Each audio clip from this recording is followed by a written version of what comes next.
This episode is about minutes 76 through 80 of The Rise of Skywalker, with new guest Steve Danielson. Hello there, and welcome to Star Wars Music Minute, where we celebrate the music and sound of Star Wars 5 cinematic minutes at a time. I'm Chrysanthi Tan, feel free to call me Xanthi, and today is all about minutes 76 through 80 of Star Wars Episode 9, The Rise of Skywalker. In this excerpt of the film, Rey sees a Force vision of herself as a Sith lady, and the two of them duel. Then Kylo Ren shows up, and the two of them begin to duel. Meanwhile, Leia feels the confrontation occurring from afar. And finally, Finn and Jannah show up on the Death Star wreckage, and Rey pushes Finn out of the way when he tries to intervene. I'm really pleased to have you on the show, Steve. Steve Danielson is a composer and choral conductor, and I've been on your podcast, Steve, and now it's your turn to be on my podcast. Welcome. Yeah, I am so excited to be here. So as you said, I do podcast myself as well. I host the Movable Dough podcast, which Xanthi has been on before, where I interview composers, talk to them about their lives and their music. And this is the first time I've really got to talk about Star Wars music. I've talked about Star Wars a lot with people, but really haven't really delved into the music. So I'm excited. Yeah, I'm excited too. I mean, it's a shame because, I mean, you popped into my mind recently because I was wanting to show someone like, oh yeah, I know someone who did like musical numbers to like solo a Star Wars story. And then sure enough, I was like, oh, Steve, I should ask Steve to be on the show. Yeah, those wonderful musical numbers for the musical that only exists in my head. Yeah. So thanks to Star Wars Minute, they were talking, I think it started in Rogue One. They were talking about how Rogue One should be a musical, and it would work so well on the stage, especially since there's not really any lightsabers until the very end, so you wouldn't have to worry about that. And with the way the musical worked out in my head, the lightsaber scene wouldn't be in there anyway. But so I wrote 3 songs for that one, and then when they got into Solo Minute, I had another inspiration for an opening number for the White Worm, Lady Proxima to sing. Yeah, before long. It's a great piece. You should go check it out. Yeah, I'll put all the links in the show notes. It's very entertaining. I didn't actually know or remember that you did Rogue One ones too, so I'll have to now check that out. Yeah, those are fun. Yeah, I think Star Wars could be a musical. I've given thought to this as well. So yeah, why isn't it yet? That is the question. How have we gone this long without an official Star Wars musical out there on Broadway? Yeah, no, I think it's only a matter of time, though, right? Like, well, yeah, they just need to find my music, and then they'll ask me to write it. There you go. Anyway, Rise of Skywalker, minutes 76 through 80. Usually I just start out by playing from the minutes so we can have get into it, get warmed up. Yeah. And then we can stop at any point. I'll try not to play for too long of stretches because then Content ID picks it up on YouTube and then it's fine, but I have to go through a whole dispute thing and, okay, so I'll just start playing from the minutes.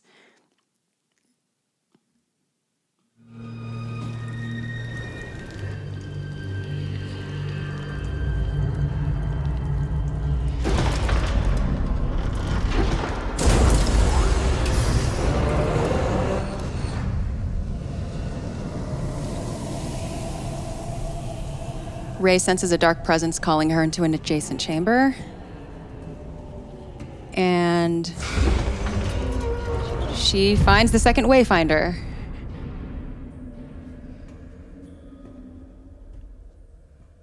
In just a few seconds, we're going to hear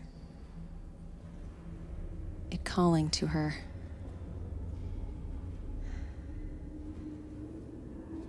So there's so little actual music, so many sound effects. I love it. Yeah. It has, the whirring is getting bigger. It's getting louder. Okay, I'll stop there for now. Even though, go ahead, please. Oh, I was going to say, one of the things I love about movies is the sound design. I would love to be a Foley artist and just be making those sounds with whatever you have available. Yeah. Me too. I know that it was cut off at the beginning, but feel free to weigh in on the rest of the Imperial March on artificial violin harmonics that we were hearing at the beginning. Yeah, do you have any thoughts about that? I did not catch that it was the Imperial March just from the part that was cut off there. Fair, yeah. But Yeah. the sound can of you play it. that can you play that opening again? Yeah. Oh yeah, yeah. Yeah, it's like the same bit as when Vader's dying in Return of the Jedi. Yeah. Yeah, it like settles into this almost major feel, which is odd considering where we're going. I mean, Going yeah, into the Imperial this March is dark interesting that cavern. way because of the what's it called, the inversion that it's in.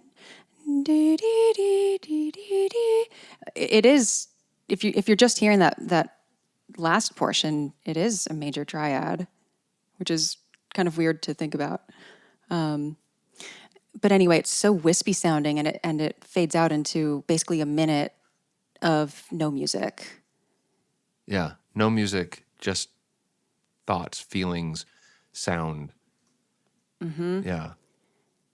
And as this like door is opening, we get this, like, I think the shot progression is pretty cool. So we have it like, I'm showing some images on screen. Like it looks like it's a wipe or something, or it looks like it's like a, I don't know, I forget what it's called. I mean, it's not, it's a door opening. Like a diamond wipe? Yeah, exactly. Yeah, we just see it progressively getting bigger, the space where we And can that see is Rey. quite the substantial door. Like Yeah. when the Emperor was building this, he's like, and I need a really big door, right really over grand there. door. Really, Yeah, totally. make sure it clangs really loud when it closes. Yeah, it has a really impressive geometry. Yeah. What are you going to keep in there? Oh, just one thing, just one really small thing, but it's got to be a big room. Yeah, I'm actually impressed. You know, the Wayfinder is still like hovering, still in its place, even though this Death Star has been here for how many years at this point? 30 years like or decades. so. Yeah, but it's got some major Sith power behind it to sit where it is. Yeah, and it's strangely well preserved for the damage I assumed it inflicted. Well, I assume because of the Force. Yeah, Because of course. the Force, of course, is keeping it where it's supposed to be. And I do love the indistinct whirring that we hear as we get closer. The it's such a great sound. Mm-hmm. And then, of course, we meet Dark Rey. Mm-hmm. Yeah, let's get into the Dark Rey stuff. And I'll put some images on screen when we get there. All right.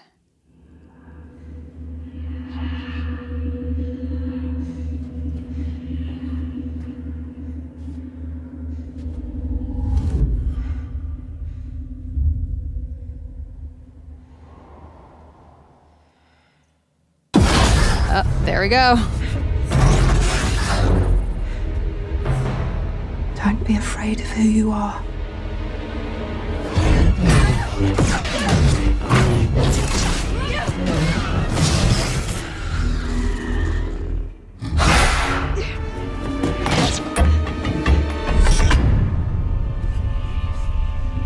And Kylo has now joined the party. Yeah. Yeah, so much. I was expecting to hear Rey's theme mutated, but there's just like no music here. This is just Rey against herself. We hear lightsabers, but not a whole lot of music. We hear that one last da-dee-da-dum. But that's really all the information we get there. Well, musically. before then, we do get music upon contacting the Wayfinder, I believe. Let me just...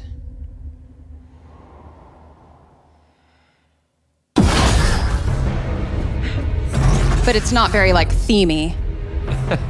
Bum, bum, bum, bum, I mean, bum, yeah, bum, bum. it's the drums and then the strings, like the intense tremolo. It's more like the sound of stress. I don't know. Yeah, if you could sum up anxiety in one word, in one sound, Yeah. you get the ding. Yeah, and then this is when the duel. Who you are.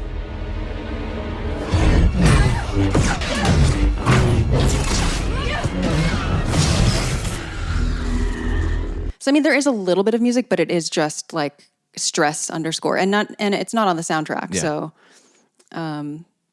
yeah. But then that part you mentioned, that part's just so tritone, right there.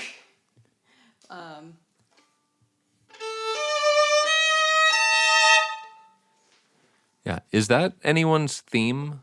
I'm not placing that. Da-dee-da-dum. I'm not placing it either. I'm just placing it as something that sounds tense and dramatic. Well, Yeah. John Williams knows what he's doing, so I'm not going to question him. Yeah. I mean, and of course, utilizing the tritone makes it sound, I don't know, particularly unstable, I guess. I don't actually think tritones sound that unstable, but it at least triggers a part of my brain that remembers tritones in other places, often used, if not like abundantly overused in scores. I mean, I wouldn't say overused. I just feel like in a tense scene, like I'm watching Lost at the moment, and just some parts I'm like, wow, tritone, tritones. And then just like even going back to like the magic tree, the Luke's cave vision, the track on Dagobah. This is kind of like a vision. This is a vision that Rey is having. Yeah, what do you make of this? What do you make of Dark Rey? Just like story-wise. I have tried to figure out exactly what we're trying to say with that. I mean, I know the whole, Rey's a Palpatine thing, and so we're hearing, or Rey is sort of facing this. She's sort of coming to, in this case, face to face with her genealogy, so to speak. But I wish it lasted longer. But I guess the dream vision with Luke doesn't last much longer than this either. I mean, it's a slow motion, so just slow this down. It's probably about the same amount of time. So I think it's Rey seeing who she could be if she went down a certain path. If she was to release, I say if she were to release. When I keep watching this, I had to watch the whole movie again just to get it all back in my brain. Rey seems so much more out of control of her emotions than Kylo Ren. Kylo Ren is supposed to be dark side, all about emotions and passion, and she just seems so much more unhinged through this entire movie. That's interesting. Yeah, I mean, she's just so anxious the entire movie. We've got to do this. We've got to go on this next thing. Oh, I've just killed Chewie. There's just always this angst, this anger and anxiety, and Kylo is just, I've never lied to you. I wouldn't do that. I'm going to find you. And he's just so in control the entire time. Okay, I interpret it as Kylo having the semblance of control, but Rey, you're right, is going through way more emotions during this ostensibly. To me, it feels like more of a normal course of emotions working to actually be able to work through something. Whereas Kylo is just like, no, I've decided to be bad, and I can't even like open my mind for a moment to like feel my emotions because I need to be set on my path. Like he doesn't want to nudge his like self-conception because it's too dangerous, because he doesn't have support network. Like he doesn't have, whereas Rey does have more safety at this point with friends and like mentors. Yeah, she love has that, more that safety she could be to safe feel her emotions. to have the emotions. Yeah, and I think Jedi often talking about controlling your emotions, and I think excuse me, that they are trying to. I almost feel like they're trying to get to the place where Kylo Ren is, where they're trying to just suppress everything. And I think what Rey is doing is a healthier way to live, where you are able to express your emotions and go through that range like you were talking about. I see that she has all these emotions, but I don't see it as a bad thing. And like you were saying, Kylo Ren, he's in control, but to the point where if you nudge him, he will break. Yeah, and he has to like almost do extreme actions in order to continuously like prove to himself that he's firmly on the dark side when really he Right. is wavering. Like him I'm just going to rebuild my helmet and Yeah. show you that I'm bad. and even just killing his dad, like he needed to make a statement. All of the evil stuff he feels like he's just trying to do. He's trying to be a bad boy or something. Right. He's trying so Like, hard. watch me. I'm evil. Yep. I can do it. Yeah. Yeah, so I think that's what Rey is facing in the cave here, is she can see I could end up in the same sort of space where Kylo Ren is, where I take on that, that energy, that bad energy, but she chooses not to. She chooses to go a different direction after she's seen that. I think what's interesting about Rey is that she gets two visions. Like we get one in The Last Jedi when she's in the cave on Octo, and then we get one here. But they're two very different visions based on different information that she has. So in Octo, it's like she sees her parents, and then she sees like there were all those mirrors, and she's just basically alone, and that was her vision of like being alone or whatever. And now that she knows that she's a Palpatine, now she's having visions of her being dark, being like, I don't know, more like what one would think a Palpatine granddaughter would be. So yeah, just the different information she's still Rey is the thing. So it's interesting how different information can, I guess, sway any of us to fear different things about our fate when really like that could be all made up. We don't know. And yeah. Yeah, and I think as she gets further information, that her visions change as well. Because when Luke tells her later, sorry, spoilers for those that haven't seen it, he tells her, some things are more important than blood or thicker than blood. I don't remember how he phrases it, but, who you are isn't necessarily defined by who your grandfather is. Yeah. We can make our own choices. We can decide to go down our own path, even if we had a Palpatine as a grandfather. Totally.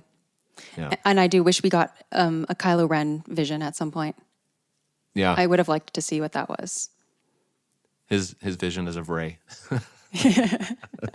That's all he keeps going back to. Yeah. Yeah. Going back to the tritone thing, I was thinking about what you were saying earlier about how you don't feel tritones are necessarily unstable. I don't feel tritones are unstable harmonically as much. When they're melodic tritones, I do feel more of that instability, which is why I think we feel it more here, where it's wanting to lead us on somewhere. And I think that, I don't know if John Williams was thinking that, but thinking about where Rey is needing to go, this is an unstable moment for her. And so she needs to move past this to reach stability. That's interesting. Okay, so tritones in the melody feel more unstable than tritones in harmony. And here actually we have tritones, melody and harmony, really. Yeah. I feel like it's both. But yeah, I actually think I agree with that, because the tritone, I feel like it wants to go somewhere else. Like it wants to not stay there in a melody. Yeah, I'll buy that.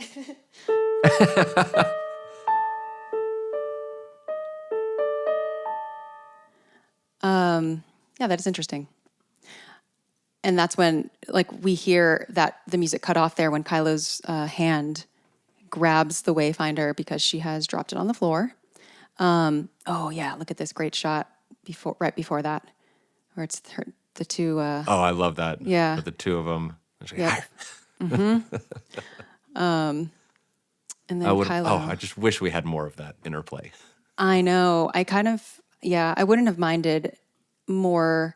I really like how this movie explored Rey being dark, because I think it is like an important thing for, I don't know, can I say any person, any Jedi perhaps, it's more common than one would think, probably, being afraid of oneself and what one might do. And I think it's like a valuable thing to overcome. Like, I don't know, and expand in in Legends, Luke has gone through it. Like, yeah, lots of Jedi have gone through this. Yeah, I think it's a process of the Jedi finding their identity, so to speak. You know, who am I as a Jedi? That's a question they have to ask. Totally. Okay, I'll keep playing.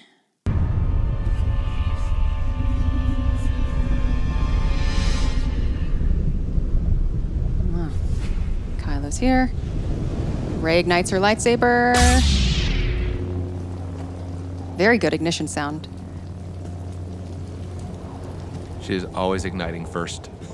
Which is interesting. You wanted to prove to my mother that you were a Jedi, but you've proven something else. You can't go back to her now. Like I can't. Give it to me. Okay, wait. That's an interesting line, I think. Kylo says, look at yourself. You wanted to prove to my mother that you were a Jedi, but you've proven something else. You can't go back to her now like I can't. That's so loaded. Yeah. Why Like can't she go back? Like what has you've proven something else? So what is Kylo referring to? Is it the Dark Rey vision? Is it the Force lightning? Her being a Palpatine?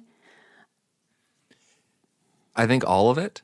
The fact that she has this darkness in her and she hasn't come to grips with it.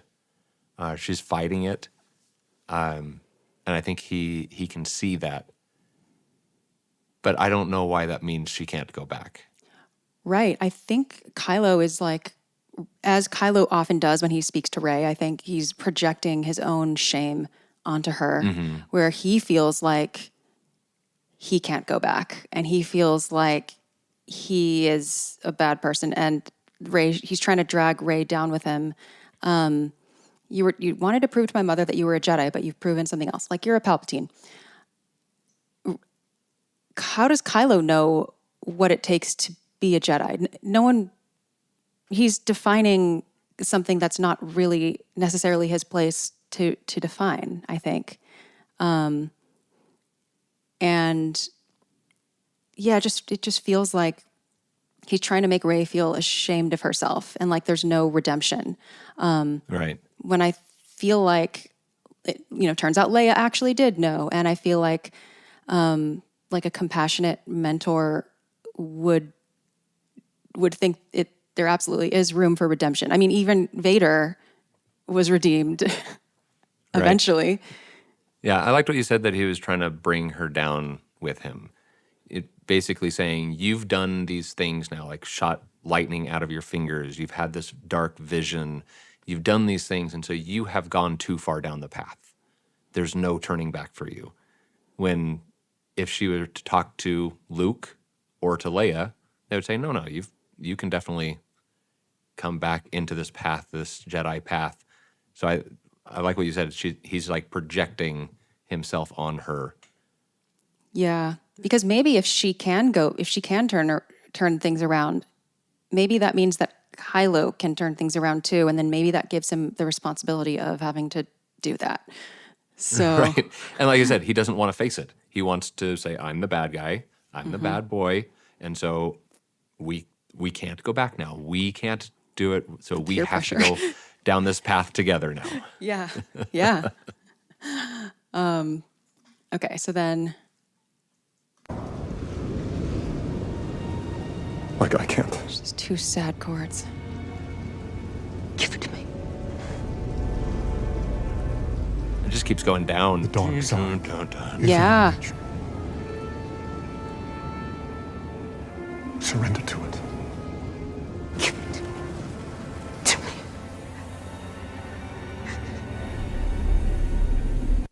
Yeah, he really wants to drag her down. The dark side is in our Yeah. nature. Surrender to it. Yeah.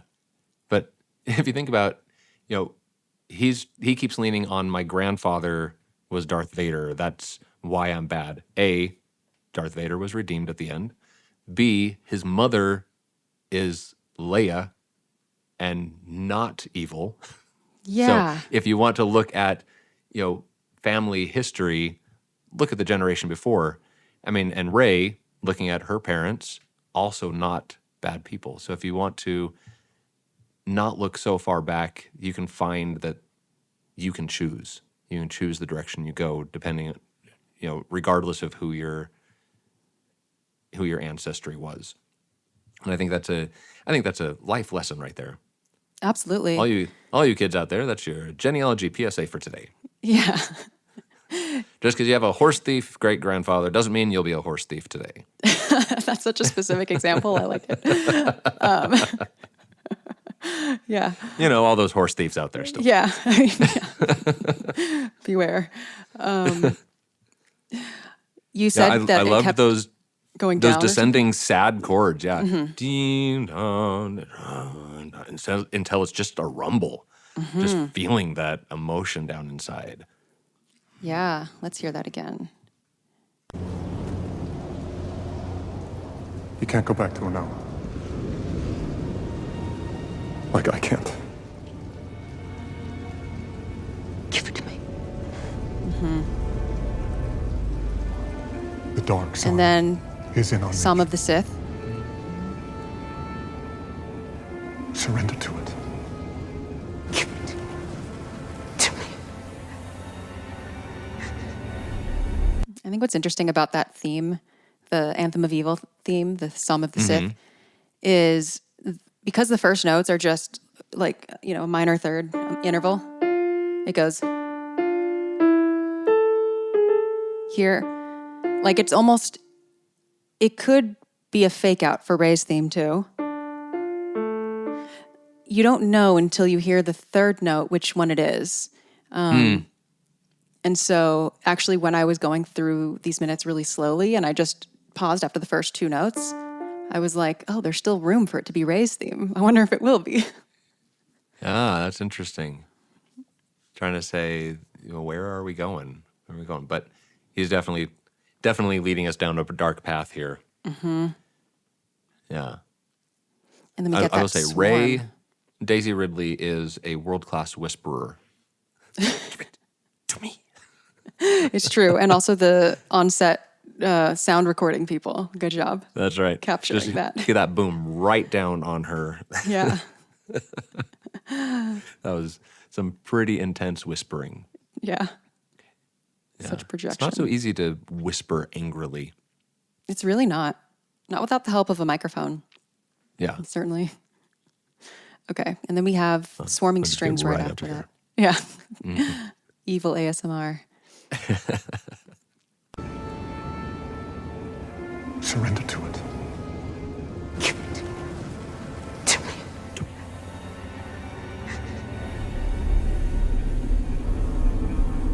Just clusters. The only way you're getting to Exegol is with me. Then Kylo, he crushes the Wayfinder with his hand.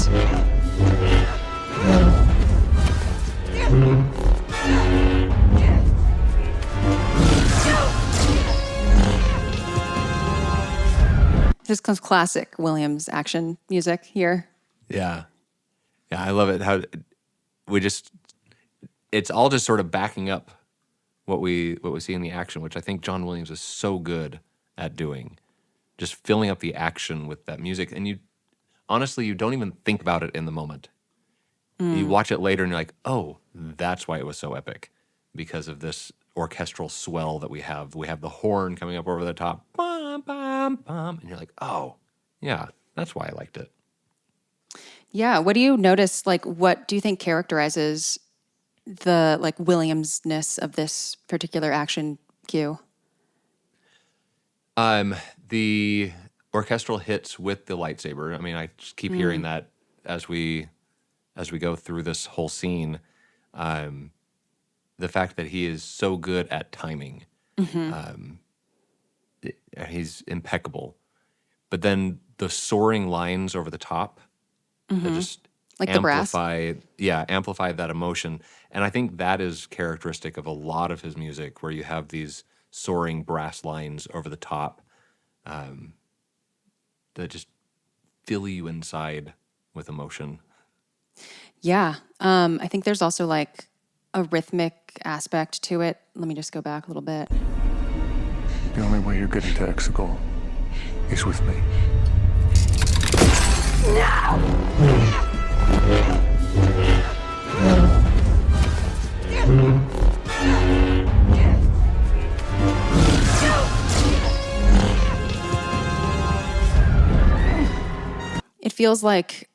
It feels fluid, even in its stabbiness somehow.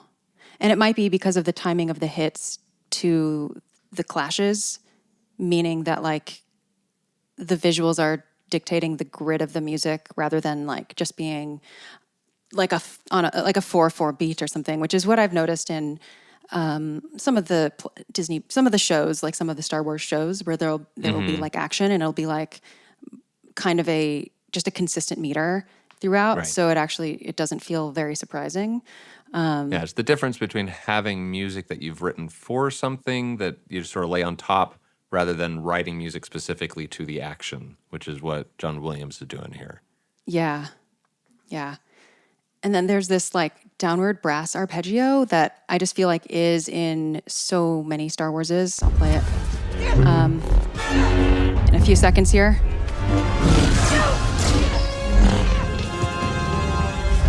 Yeah,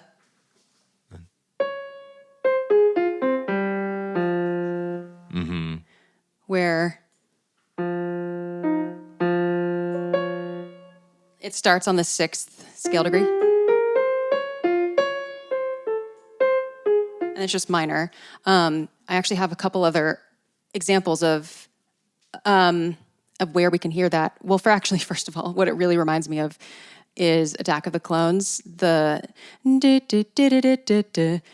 which is all over like the Camino and the analyzing the dart and stuff. Like that's just so everywhere. It actually it came up so much that even though this bit of music is nowhere that I can find in Frank Lehman's complete catalog of the musical themes of Star Wars, I had to like find another name for it in my notes just because it kept popping up so much. I guess what I'm referring to is I did like a live score for Attack of the Clones with the guys from Star Wars Minute and the George Lucas Talk Show. We did like a live stage reading of Attack of the Clones, and so I played music throughout it, and there was just so much. I need to go back and listen to it now. Yeah, CaminoCaper.com.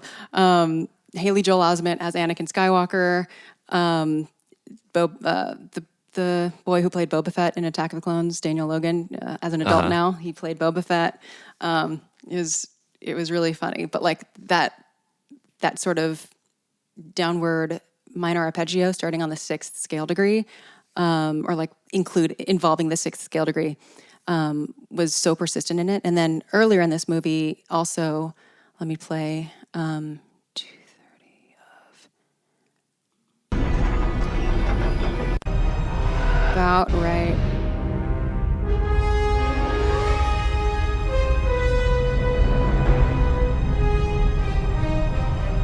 Right there. Oh, yeah. What scene is that? This is this is like 10 minutes ago. Is that right? It was in minutes 41 through 45. And exactly what is happening is, I have this in my notes, 41 through 45, 2:30. It's just a transition. It's just the Falcon in space being followed by two TIEs heading toward the Steadfast. Yeah. Because that's almost the exact thing that we just heard. So I'm like, Totally. why this at this moment? Yeah. But it's one of those, I don't know, it's one of those things that it seems like you can just whip out. We'll do one of those. Yeah, let's do one of those. Yeah. I need something here. Do the arpeggio Do that thing. Yeah, exactly. On a side tangent, going back to Attack of the Clones, of the Star Wars movies, that's probably my least favorite. However, the love theme from Attack of the Clones is one of my favorite Star Wars pieces ever. I love that piece. So something good did come out of that movie. I'm glad. Do you like it? Yeah. How do you, this is kind of a tangent, but compared to the other love themes like Han and Leia, or like... it would top my list. Oh, really? Yeah, okay. I absolutely adore the love theme from Attack of the Clones. Yeah, it's very good. It's a really good one. Yeah. And it has so much foreshadowing in it. Mm-hmm. Yeah. Yeah, it's so well constructed and so beautifully orchestrated. I mean, everything about it just gets me every time I hear it. There's like play there's an arrangement of it. 'Cause you know how John Williams will do like concert arrangements of certain things, and he'll do versions of it that are like for solo violin with his muse, I guess. I think it's Anne-Sophie Mutter. I don't know if you're familiar with that violinist, but she does like all of his violin solo stuff. So he has a version of Across the Stars that's just for violin. That's like a violin solo with orchestra. So it's like a very beautifully arranged, like I don't know, like virtuosic violin piece. I wish Yeah. they would release the sheet music for that somewhere, so bet, yeah, someone I bet other you than do. this one violinist can play it. Well, just write to John Williams. I'm sure he'll Yeah, listen. I'm sure. Yeah, I'm gonna put so the image that we have on screen at this part of the film is like the Death Star, like just the window where in the throne room, it is curved in such a way that I can't not see a roller coaster inversion when I look at that. And a nice Yeah. corkscrew there. Yeah. Yep. And then we have like Kylo and Rey, just little specks, just jumping, darting throughout. Like, I'll put some more images, but you see them like just jumping, and like their duel is very acrobatic. Let's just say Very acrobatic. they're just like It doesn't seem very safe the way they're jumping around like that. it's definitely not safe. Yeah. It's like they're inside the wreckage of a space station. I mean, come Yeah. on. Find a different place for your battle, people. Yep. Okay, I'll continue playing now.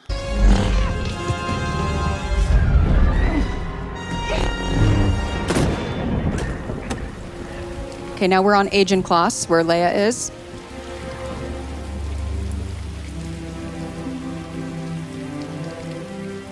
Such a shift.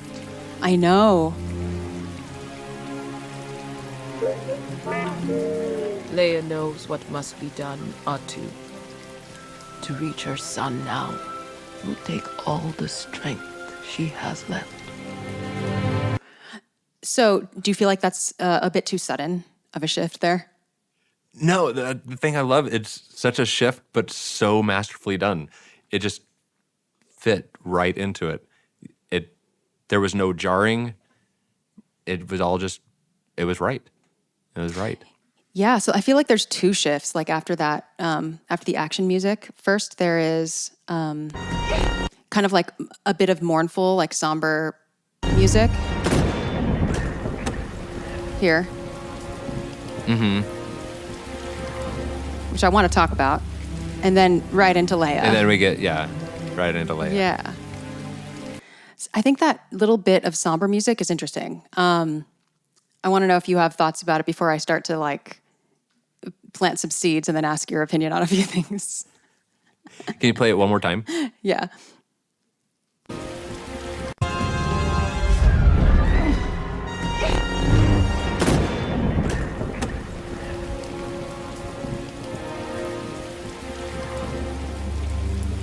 Bum, bum, bum, bum. Yeah, it's like.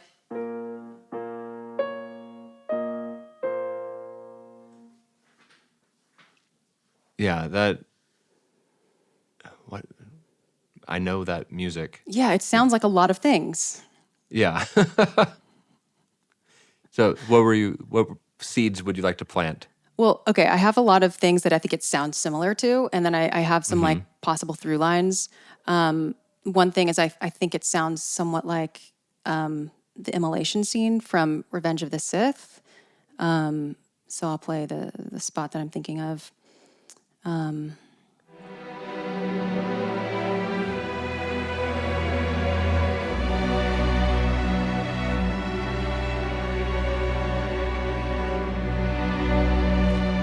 And I think what I'm responding to is maybe the pedal tones and also the mournfulness. And then I'm also thinking in The Last Jedi when Leia is contemplating like about minutes 26 through 30, because that's what it's in my notes for minutes 26 through 30. When she's like looking out the window, kind of mournfully, something there is reminiscent, and I will play in just a second. If she was wrong, she deserves to know why. And a little before, so here. We all do.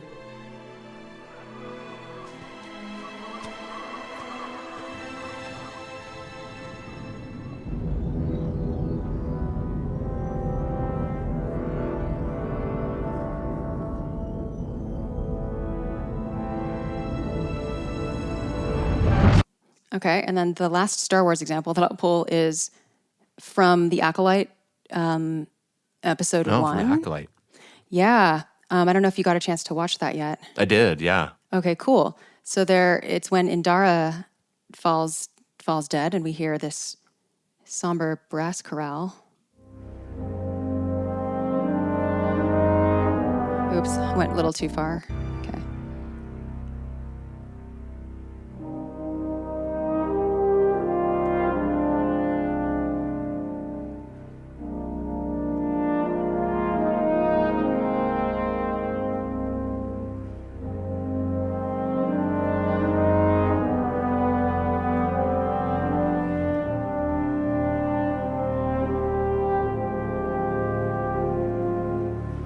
Oh, the music was so good in that show. Yeah, so those are my main points. There's something somber about it. I think the brass ensemble doing the something about the upward downward motion, bum bum bum, that has that mournful feel to it. Definitely. It feels like Requiem-esque Yeah, or very- something. That's a good way to put it. Very Requiem. Yeah. The particular chords that were used in this scene, it almost reminds me of the lead up to the closing credits. Dun, dun, dun, dun, dun, dun, dun, dun, dun, dun, dun, dun. We often have this build up, but it's happier but it's in the brass. And so I think that's what makes it feel Star Wars-y, is it has the same sort of quality, but it's in a much lower register, and it's slower and feels requiem-y. Do you mean the closing credits for this movie? Or just any Star Wars? Just any Star Wars. We often have that build up to that, dun, dun, dun, dun, dun, dun, dun, and I feel like it often has this sort of progression, but not in the low brass like this. Do you think it's maybe the suspensions that make it feel similar? Because either way, it feels like there's a lot of tension in the harmony. Let's play it again.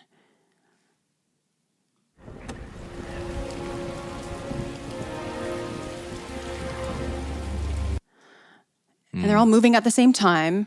It's like homophonic. Dun, dun, dun. Yeah, but I did notice there is a common tone between all the chords that plays through all of them, and I think that plays into that suspension idea that you were talking about, where it feels still unresolved even after you hit the last chord, because that note hasn't moved. Yeah.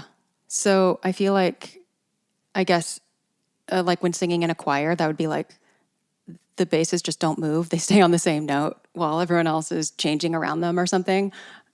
Yeah. It always feels kind of satisfying I think it's satisfying to like be in a quartet or be singing or something and be on a part that doesn't move while everything around you does move, and you can just feel how the harmony is changing around you. Yeah. I was playing an example for my students the other day of a barbershop quartet where the very end of the song, the lead holds a note and everybody else moves around, but he holds it for 26 seconds, which is absolutely insane. Just keeps holding this note. You're like, when is he going to breathe? But the chords just keep moving all around him, and it's just so gorgeous the way that's it so all cool. works. Yeah. What song was that? It was a arrangement of Cruella de Vil done by a barbershop quartet called Vocal Spectrum. Cool. It was from the 2006 International Barbershop Championship. They won. It was an absolutely insane performance. That's awesome.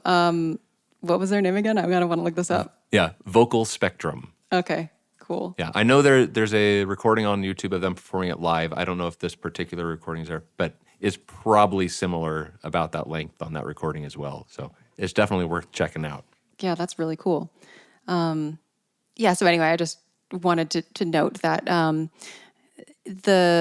what this reminded me of, the part where the example from The Last Jedi when Leia is looking out at hyperspace and it's kind of the mournful brass thing, that actually is listed in Frank Lehman's catalog as resignation, which I'll put a screenshot, and it's just an incidental motif, so it's not really like a character theme or anything. But he says, somber, brief brass chorale heard as Leia contemplates loss, and later when Poe first confronts Holdo. So, I mean, I wouldn't say this is like an exact quote of it, but it is something in the same vein and also corresponding with a moment when Leia is contemplating loss. So I'd say there's some common thread there.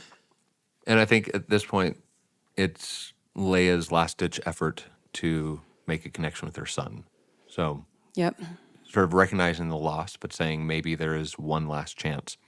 Mm-hmm. And then we get that wonderful line from Maz. Poor Maz, who's just been relegated to exposition.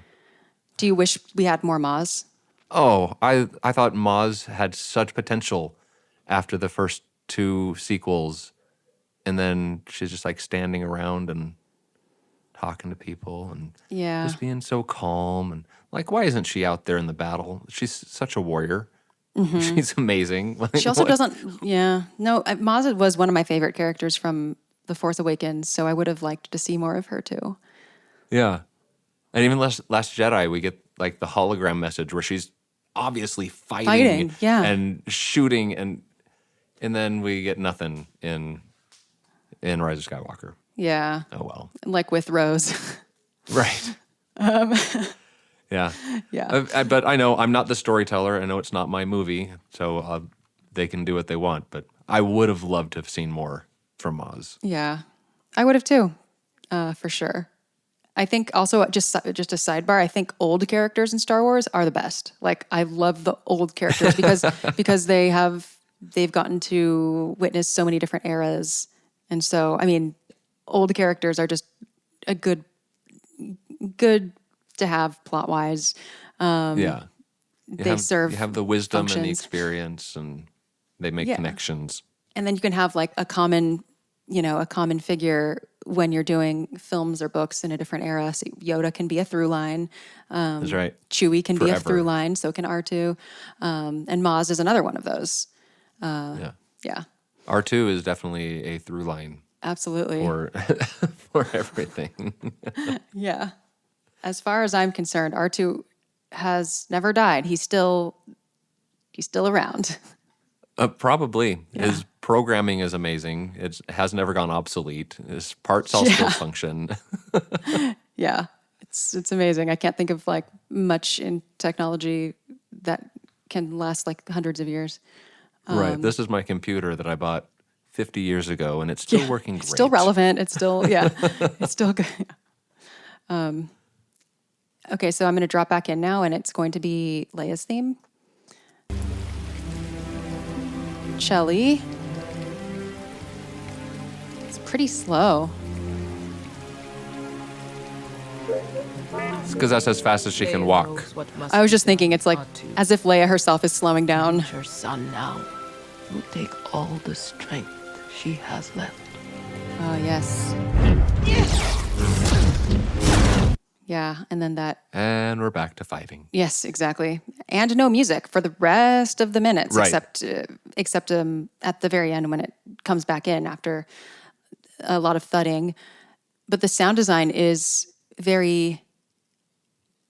I would have loved to know how difficult it was to cut this scene sound-wise, and also if there was originally music meant for it, because it is very. It is very sound design forward. Mm-hmm. And I feel like listening to the minutes without viewing, I can still imagine what is happening, because we get the force pushing and we get like the perspective shift in like 30 seconds, which is like when Finn and Janna are viewing this from afar. Yeah, I could. Yeah. They had to bring the music out so that you could hear Finn yell Rey one more time, because he doesn't do it enough in the movies, and he had to hear it again. Good point. Rey! Good point. It's so important that we hear him do that. So important. He's really good at yelling Rey's name. He Really good is at it. he is really good at it. I feel what effect does the lack of music have for you here? And I can just play a little bit more too. Well, it's interesting. We talked earlier about the string tremolo and the timpani building anxiety. I think the absence of music has that same sort of effect. Like, you're just sort of left on your own. You don't have that support underneath anymore. And maybe, I don't know, maybe that's what we're supposed to feel with Kylo and Rey. They are without support, and they're trying to figure this thing out. I don't know. Yeah. I think that's a really good point, because the music is sort of like a security blanket for the audience to help us know what to feel and where, and just being dropped into this very uncertain fight where it's like we probably are siding more with Rey, but also we as an audience probably know that it's not so black and white here. And we're also probably not hoping that Rey kills Kylo just for the effect that it has on like Rey's own soul.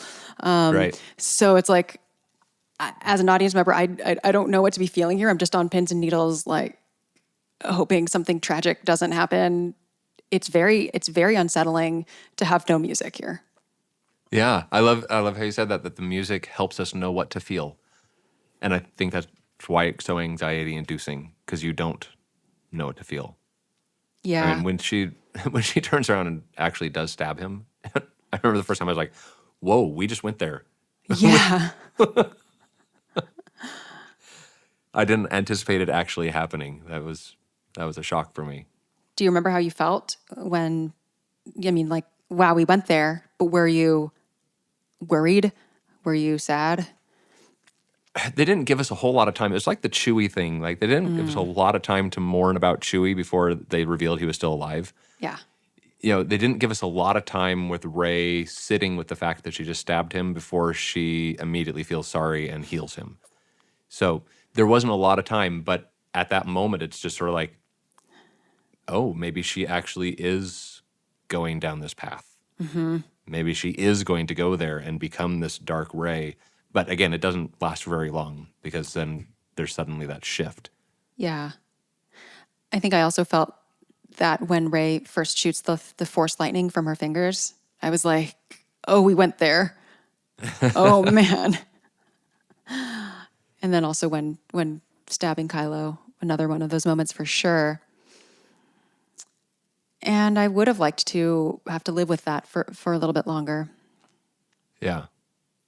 Yeah, even 30 seconds more, just to give us some time to digest what happened before having to turn around and change it. But I understand it's a long movie. You got to keep things moving.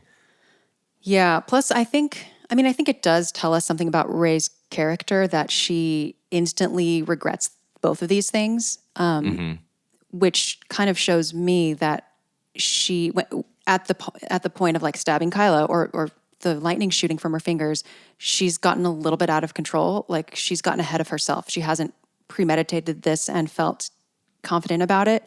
It's like it slipped, like she needs more training to like harness that a little bit better. Yeah. Yeah. When she was in the cave with the snake, it wasn't something that she did on impulse to go heal the snake. She thought about it. She took the time. She walked over there carefully. She made sure everything was okay. And I think you're right. She was getting ahead of herself a little bit. Yeah. I think it's like what we were talking about earlier. She has this range of emotions, and she's allowing herself to feel the emotions, allowing herself to go through the process. And sometimes when we do that, our feelings get the best of us as well. Yeah. We sometimes say things we don't mean to. We sometimes hurt people we don't mean to. Go one step too far. Right. And Yeah. we need to take that step back and say, oh my gosh, I did not mean to go there. And I'm so sorry that this happened. Now, in this case, thankfully, she has the power to undo this tragic mistake that she just did. Because I think if Kylo had died right there, that would have haunted her. Yeah, absolutely. Yeah. I think she would have been haunted by that. And that possibly could have taken her down that dark path. Yeah, I agree. I think it's also like showing that she doesn't know the extent of her own power yet. She's still kind of feeling what the outer edges of that are. Yeah, I mean, I think it's probably a common experience to try to, I don't know, open something and you're pressing really hard and then you realize that you applied way too much, you applied more force than you anticipated and then you like break something. I don't know, that's definitely something that has happened to me many times. Where then I need to kind of walk back and learn how to navigate just within a safer range of force and power. But yeah, so it is a tremendous learning experience for Rey if she's able to process it healthily. Yeah. Yeah. Which is fun because this is completely outside of our minutes that we're discussing here. Yeah, So you get to discuss it all again next time. totally. I'll play a little bit more so we can hear sound design. Yeah.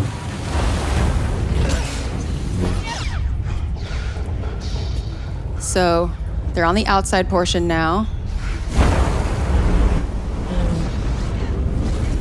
And now we're gonna get Finn.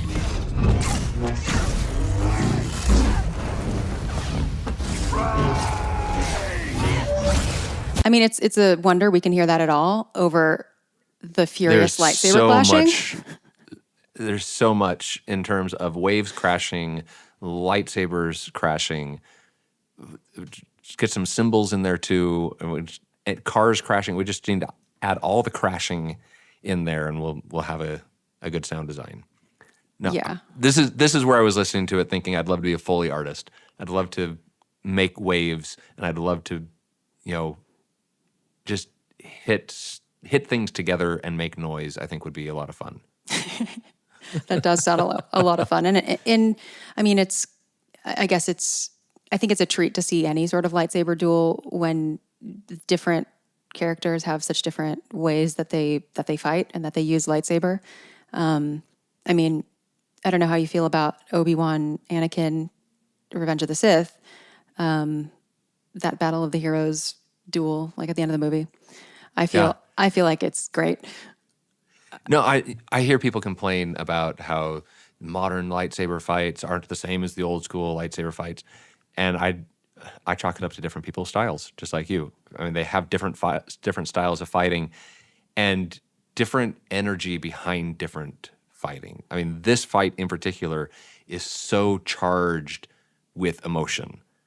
Rey is dealing with so much here. She's just seen this Force vision. He's just crushed the Wayfinder. He's, needling her. You can't go back. You can't go back. You've made too many mistakes. She's just so charged with emotion now. And so we see that in her fight. It's a very different emotion than even, Obi-Wan and Anakin were fighting with. Very different than what Obi-Wan and Darth Vader did in the first movie. Just depending on the emotion. And I think this is totally appropriate. I think if I was in Rey's shoes, that's exactly how I would be fighting too. Fighting with all the anger and aggression that's flowing through my body right then. Mm-hmm. So I have not seen a lightsaber fight that I've hated. I thought, what are they doing? I don't think I have either. Yeah.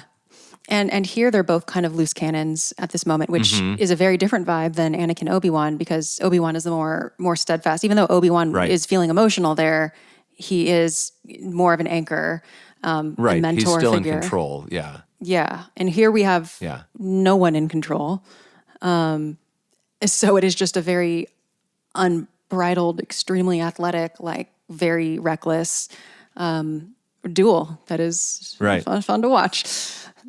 The grip that Kylo does sometimes, where he like holds it and the saber's going behind him. I don't get that. I don't think I could fight that way, but apparently he makes it work. So kudos to him. Yeah, he sure does. Yeah, so I crashing think that waves. cross guard, I'd be stabbing myself in the arm all the time. That's what I'm saying. It feels just dangerous to wield. Like I think And I I would think just that's why have he so likes many. it. Maybe, yeah. It's another one of those I'm a bad boy, watch what I can do. And I can make this work without stabbing myself or hurting myself. And it's a dangerous thing, so watch out, world. Watch out, world. That's funny. Yeah. So here, Finn is starting to like run up to them.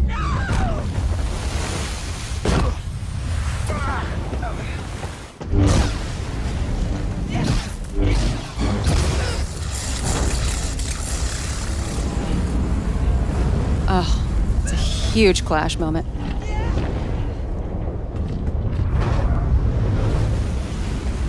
Finn and Janna are looking like, what on earth is this?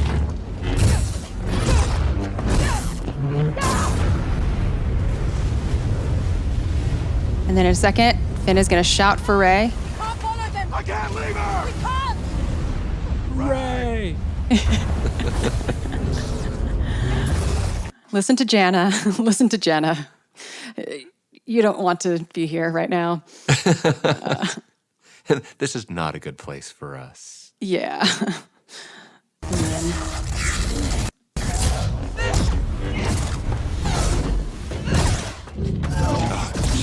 So much energy. so much energy. Yeah. I mean, one of the ways that they made lightsaber clashy sounds back in the day was pressing like metal spoons into dry ice. That was one of the sounds in like the lightsaber recipe. And it I'm just sure now they just pull through the file and say, okay, Yeah. this one sounds good here. and then do some like synthesis just on the Right. computer. Yeah. Yeah. And it sounds, it's not quite like nails on a chalkboard, but there is a bit of it that's like, there's a satisfying thud to it. And then there's also like a part that makes me like shudder a little bit. Like, it's like there's a squeak to it or something. Yeah, it's a pretty powerful sound. Yeah. I don't know anything like it. Like that lightsaber sound. It's so iconic.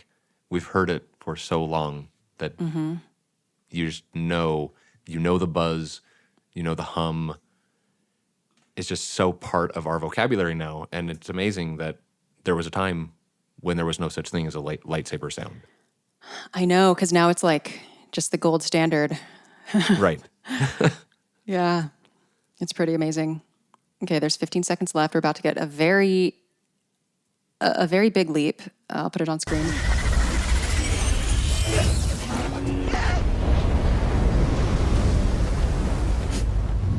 Like, she's just flying everywhere, I guess. Yeah. But like I said, very acrobatic. Yeah, and then we have this Very stance, which reminds me of the one in the desert on Pisana when she's about to, where she's holding her lightsaber kind of behind her with her elbow straight, and she's Getting ready to face doing, Kylo like, Ren. Yeah, she's like crouching down. Yeah, it's an interesting stance. Yeah. And then Kylo Ren comes out of the mist. And it's the final shot we have. With his lightsaber ignited and just the rain just pouring down on him diagonally. Yeah. I thought that was a pretty effective shot. I think so And too. if you're comparing it to Pisana, with him coming behind her very quickly, now he's coming forward very slowly, but the same sort of menace. I mean, he is intent on the goal.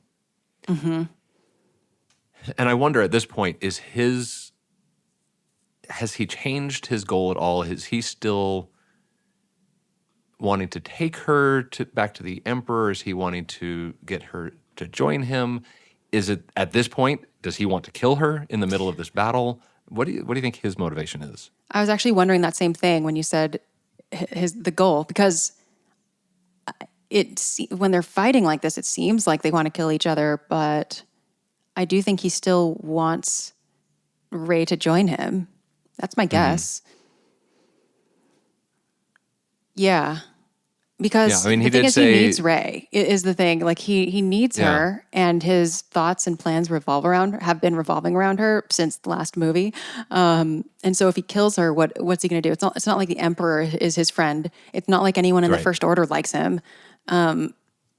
He is kind of a lost boy, really. Like, he needs Rey to make this whole thing work. Yeah. Yeah, and he does say, the only way you're getting to Exegol is with me. Like, I want you to come with me. We'll do this together, and not join the Emperor together, but overthrow the Emperor. Yeah. Let's do this thing together and take whatever is ours. Yep. But I don't think he knows what that is. I don't think he does. really has a clear plan either. I guess Hux, when Hux reveals himself to be a spy, and they're like, "What?" Yeah, they're like, "What?" And it's sort You of did not. right, and they're sort of like, "Well, we have the same enemy, so we can work together for this." Yeah. It feels like Kylo is trying to do the same thing with Rey. Like, we both have the same enemy. We both want the Emperor out, so we can work together, right? But that's not good enough for Rey. Right. Yeah, the enemy of my enemy is not always my friend. The stakes are a little higher. For sure. For sure. Is there anything else about these minutes or about the movie or the music in this movie, or I don't know, music of Star Wars that you No, I mean, I love this movie. I've loved every Star Wars movie I've seen. I can't think of any Star Wars content I have watched yet where I have not enjoyed it. I love just disappearing into Star Wars for a while. yeah. I don't see it as the most important thing in my life, but I find it's my way to escape. And just sort of disappear into the Star Wars universe for a while. And whatever the story is, someone else wrote it. It's in their mind, and I'm just going to enjoy it. And I'm not going to sit there and say, "Oh, they should have done this and they should have done that," and whatever. I'm just going to enjoy it because it's just a place for me to go and enjoy some lightsabers. Really, I just give me some lightsabers and some force pushes, and I'm going to be happy. Are there any characters or, I don't know, microcosms of stories that resonate with you particularly? That's a harder question.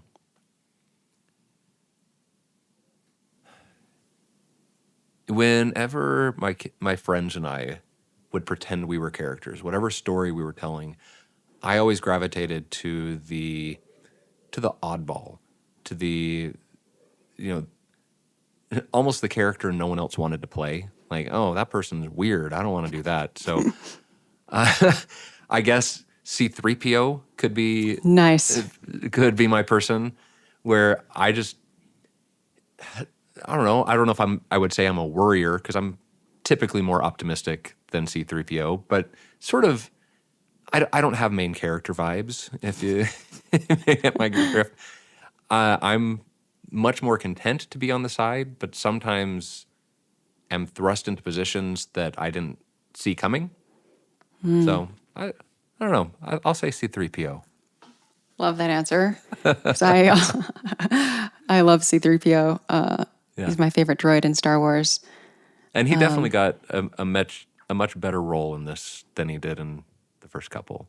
Yeah. Did you like his like the humor of his character? I did. I thought his humor was much better in this than, say, Attack of the Clones. that humor was a little hard to swallow. But yeah, I thought his character was played well. I thought his lines were written well. I didn't hear anything where like, really? That's the line we decided to go with this time. Yeah, I thought he was played well. And the Sith dagger plot at least with the translation part. What do you think of that? It's a little, going from one thing to the next, crisis after crisis. It's a little much, but sometimes that's how life is. Sometimes you solve one thing and then realize there's something else, and then realize there's something else, and you're like, really? We could do this so much easier. Okay, we just got to find the next step. We got to find the next step. So, it is what it is. Life is sometimes crazy, even in the Star Wars universe. So true. Especially in the Star Wars universe. Yeah.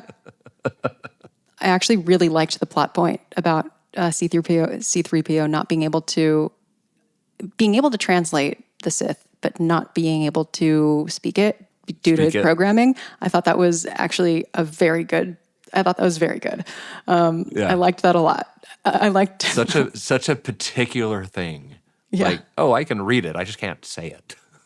Yeah, because there's a character who knows who he is and what he can and can't do. And even though he wants to please and serve people, he actually cannot break that. I wonder if he would be able to write it down. Does his protocol... Can he write? Can C-3PO write? I don't know. I've never considered this. Do we see him writing anywhere? I don't think I have, unless maybe in the it would holiday probably be hard. special I mean, or something. he can barely hold the communicator, so probably can't hold a pen. Yeah. Maybe there's like an upgrade someone can make to him. Yeah, we don't see a lot of pens in the Star Wars universe anyway. We really don't. No. Yeah, we don't. Okay, now I'm going to be thinking about this. Yeah. We see typing and we see script. We see writing, but not the act of writing very much, or if at all. Yeah, listeners, let us know if you have seen writing, the act of writing by hand in Star Wars and where that was. Okay, that's gonna bug me. I have to think about that. Me too. Okay. Well, anyway, the themes from these minutes were the very end of the Imperial March, and then we have some of the Sith A section, and Leia's theme. And then this music is not on the soundtrack. And Steve, it's your first time on the show, so your first time answering the Star Wars Music Minute Questionnaire. Are you ready? All right. Lay it on me. All right. Question number 1. In exactly 3 words, what does Star Wars sound like? Well, I wrote down 3 words, and then I set them underneath my computer here. So hopefully I can remember. So epicness was the first one that came to my mind. The second one, imagination. I think if imagination had a sound, it would be this. And the third one was thoroughness.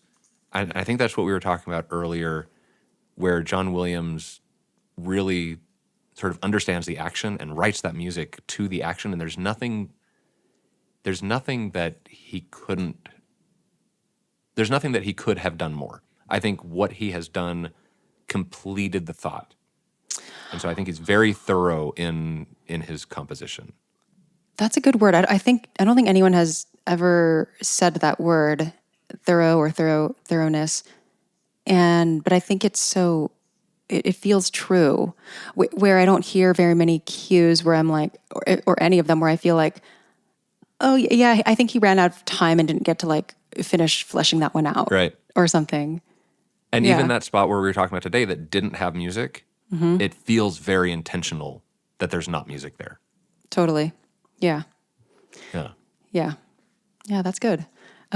Question number 2 is, what is something related to Star Wars music or sound that you want to learn more about?